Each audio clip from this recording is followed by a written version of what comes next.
ನಮಸ್ತೆ, good afternoon ಎಲ್ಲರಿಗೂ. ಇವತ್ತು ನಿಫ್ಟಿ ಒಂದು ಒಳ್ಳೆ ಅವಕಾಶ ಇದೆ ಇವತ್ತಿಗೆ ಮತ್ತು ನೆಕ್ಸ್ಟ್ ವೀಕ್ಗೆ. ನೋಡಿ, ಒಳ್ಳೆ ಚಾನ್ಸ್ ಇದೆ. ಒಂದು 100 ಪಾಯಿಂಟ್ವರೆಗೂ ಟಾರ್ಗೆಟ್ ಇದು ಕೊಡ್ತೀನಿ. ನೆಕ್ಸ್ಟ್ ವೀಕ್ದು ಇನ್ನೊಂದು ವೀಡಿಯೋ ಹಾಕ್ತೀನಿ. ನೆಕ್ಸ್ಟ್ ವೀಕ್ ಫುಲ್ಲು ಟಾರ್ಗೆಟ್ ಏನು ಅಂತ ಹೇಳ್ಬಿಟ್ಟು ಬನ್ನಿ, ಅದು ಏನಂತ ನೋಡೋಣ. ಇವತ್ತು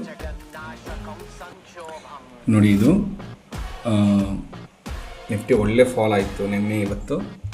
ಇದು ಟಾರ್ಗೆಟ್ ಬಂದು 26,000ವರೆಗೂ ಹೋಗೋ ಚಾನ್ಸಸ್ ಇದೆ. ಇದು ಅಟ್ಲೀಸ್ಟ್ ಇವತ್ತಿಗೆ ಒಂದು 50 to 100 ಪಾಯಿಂಟ್ಗೆ ಇವತ್ತು ಟ್ರೈ ಮಾಡೋದಿದ್ದರೆ ಟ್ರೈ ಮಾಡ್ಬೋದು ಯಾರಾದರೂ. ನೋಡಿ, ಇದು ಸ್ಟಾಪ್ ಲಾಸು.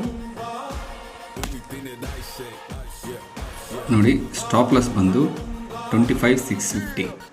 ಓಕೆ, ಇವಾಗ ಮಾರ್ಕೆಟ್ ಪ್ರೈಸ್ಗೆ ಬೈ ಇರೋದ್ರಿಂದ ಟಾರ್ಗೆಟ್ ಒಂದು 100 ಪಾಯಿಂಟಿಂದ 50 to 100 ಪಾಯಿಂಟ್ ಇರುತ್ತೆ. ಟ್ರೈ ಮಾಡಿ. Thank you, all the best. ಇದು ಬರೀ ಎಜುಕೇಷನ್ ಪರ್ಪಸ್ ಮಾತ್ರ. ದಯವಿಟ್ಟು